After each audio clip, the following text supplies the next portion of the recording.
আদর্শ গ্রহণ করেছো, আমার কাছে সেটা পছন্দের নয়। আমার কাছে পছন্দের ধর্মের নাম হলো ইসলাম। কথা বলেন ঠিক কিনা? আল্লাহ রাব্বুল আলামিন এই ইসলাম ধর্মকে এত সুন্দর করে সাজাইলেন। এই ধর্মের অনুসারী যারা হবে, এই ধর্ম যারা পালন করবে, আল্লাহ রাব্বুল আলামিন তাদের জন্য সুন্দর একটা গাইড বুক দান করেছেন। তার নাম কি? কথা বলেন কি? বাপজান, এমনি অবস্থা খারাপ, রুগীর অবস্থা যদি বেশি খারাপ হয়, মৃত্যু সজ্জাই হয়, ডাক্তারের কাছে নিয়ে যাওয়ার পরে যদি বলে ডাক্তার সাহেব দেখে, হাতটা দেখার পরে করছে রুগীর লোককে 500 লোক বলতেছে আমি কোথাও রুগীর অবস্থা ভালো না, তাড়াতাড়ি বাড়লে তো মরে যাবি। আচ্ছা বলেন তো, ডাক্তার যদি এই কথা বলে, রুগী কি বেশি কোনো বাঁচার সম্ভাবনা আছে? যা বাঁচলে নি তাও একটু কম বাঁচবে। কথা বলেন ঠিক কিনা? তাহলে আপনারা যদি আওয়াজ না দেন, এমনি অবস্থা খারাপ, তাহলে তো আরো অবস্থা আমার টাইট হয়ে যাবে। ঠিক কথা বলেন ঠিক কিনা? আমার মুসলমান বাপরা, আমার আল্লাহ রাব্বুল আলামিন এই ধর্মকে পালন করার জন্য একটি সুন্দর গাইড বুক দিয়েছেন, দিক নির্দেশনা দেওয়ার জন্য একটা কিতাব দিয়েছেন। তার নাম কি? কথা বলেন, তার নাম কি? এই কোরআনুল কারীমকে আল্লাহ রাব্বুল আলামিন এত সুন্দর করে সাজাইলেন। আল্লাহ রাব্বুল আলামিন এই কোরআনের মধ্যে ব্যক্তি জীবন, পারিবারিক জীবন, রাষ্ট্রীয় জীবন, অর্থনৈতিক জীবন, তাদের রাজনৈতিক জীবন, যা কিছু দরকার হয় সমস্ত কিছু কোরআনের মধ্যে আছে না নাই? কথা বলেন, আছে না নাই? কালেমার কথা বলার হয় নাই, দিন প্রতিষ্ঠার কথা বলা হয় নাই। এই দুনিয়ার জমিনের মধ্যে দিন প্রতিষ্ঠা করতে হবে, দিনের কথা বলতে হবে, কালেমার দাওয়াত মানুষের কাছে পৌঁছে দিতে হবে, এক আল্লাহর ইবাদতের কথা মানুষের কাছে পৌঁছে দিতে হবে। কথা বলেন ঠিক কিনা? আমার মুসলমান বাপরা, আমার আল্লাহ রাব্বুল আলামিন এই কোরআনুল কারীম দেওয়ার পরে বললেন, तमाम দুনিয়ার সমস্ত মানুষের বিবেকের কাছে একটা চ্যালেঞ্জ ছুড়ে দিয়ে বলতেছেন, ও দুনিয়ার মানুষেরা, তোমরা ভালো করে কান পেতে শুনে রাখো।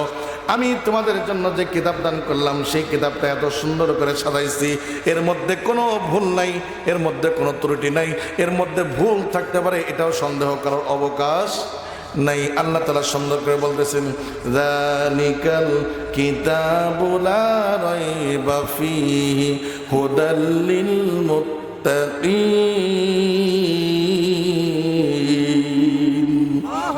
আমার মুসলমান বাপরা, আমার আল্লাহ রাব্বুল আলামিন এত সুন্দর একটা কিতাব দান করলেন, যার মধ্যে কোনো ভুল নাই, যার মধ্যে কোনো ত্রুটি নাই, যার মধ্যে কোনো সন্দেহের কোনো অবকাশ নাই। আল্লাহ রাব্বুল আলামিন এমন একটা কিতাব দান করলেন, আমরা মুসলমানরা যদি, শুধু মুসলমান নয়, তামাম বিশ্ব জমিনের যত মানুষ আছে, হিন্দু খ্রিস্টান বৌদ্ধ ইহুদি খ্রিস্টান যারা আছে, যত ধর্মের অনুসারী হোক না কেন, তারা যদি বাংলাদেশ নয় তামাম দুনিয়ার মধ্যে যদি কোরআনকে সেট করতে পারে, আল্লাহ রাব্বুল আলামিন বলতেছেন তারা কোনোদিন কখনো কোনো সময় তারা পথভ্রষ্ট হবে না। তাদেরকে আল্লাহ তাআলা সুন্দর সুখী সমৃদ্ধশালী একটা জীবন দান করবেন। চিৎকার মেরে বলেন সুবহানাল্লাহ।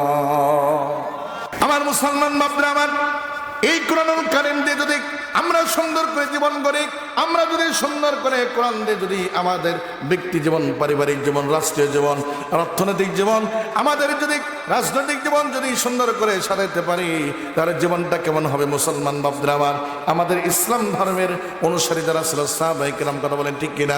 আল্লাহর নবীজির কলিজার টুকরা সাহাবী, তাদের জীবনটা কেমন ছিল একটু কোরআন দিয়ে আপনি যদি ইতিহাস তালাশ করেন, আল্লাহ রাসূলের যদি হাদিস তালাশ করেন, সুন্দর সুন্দর কথা পাবেন। তাদের চরিত্রগুলো কেমন ছিল? এই কোরআন আসার আগে, এই কোরআন তারা পাওয়ার আগে, এই ইসলাম ধর্মের আগে তারা যেমন একটা জিন্দগি, বর্বর জিন্দগি পালন করত। এই কোরআন যখন তাদের কাছে ছিল না, তাদের জীবনটা এত বর্বর ছিল, এত সন্ত্রাসীপূর্ণ ছিল, এত দাঙ্গা হাঙ্গামাপূর্ণ ছিল। তাদের কাছে নারীদের চরিত্রের কোনো দাম ছিল? কথা বলেন ঠিক কিনা? কোনো দাম ছিল না। নারীদের ইজ্জতের কোনো দাম ছিল না। মুসলমান মা বোনেরা, পর্দার অন্তরালের মা বোনেরা, আপনাদের কাছে প্রশ্ন রাখি, এই দুনিয়ার জমিনের মধ্যে যদি কেউ আপনাদের দাম দিয়ে থাকে, একমাত্র কোরআনুল কারীমের মধ্যে আল্লাহ তাআলা আপনাদের দাম দিয়েছেন। কথা বলেন ঠিক কিনা?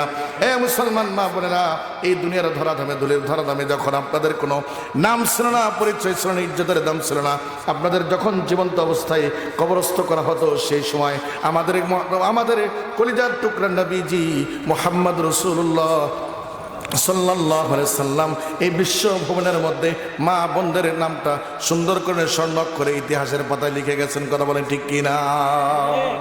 আমার মুসলমান বাপরা, আমার এই কোরআন যদি আমরা আমাদের জিন্দগির মধ্যে সেট করতে পারি, সুন্দর করে যদি আমরা হৃদয়ঙ্গম করে আমাদের সমস্ত জায়গার মধ্যে যদি অ্যাপ্লিকেশন ঘটাইতে পারি, বাস্তবায়ন ঘটাইতে পারি, তাহলে আমাদের সুন্দর সুখী সমৃদ্ধশীল একটা দেশ হবে, ব্যক্তি জীবন হবে, পারিবারিক জীবন হবে, রাষ্ট্রীয় জীবন। চিৎকার মেরে বলেন কথা ঠিক কিনা? এ মুসলমান বাপদের আমার, আল্লাহ নবীর সাহাবী, কলিজার টুকরা সাহাবী হযরত খলিফাতুল মুসলিমিন আমিরুল মুমিনিন হযরত ওমর রাদিয়াল্লাহু তাআলা আনহু, আপনারা তার কি নাম শুনছেন? নাম শুনছেন? ইনি কে ছিলেন?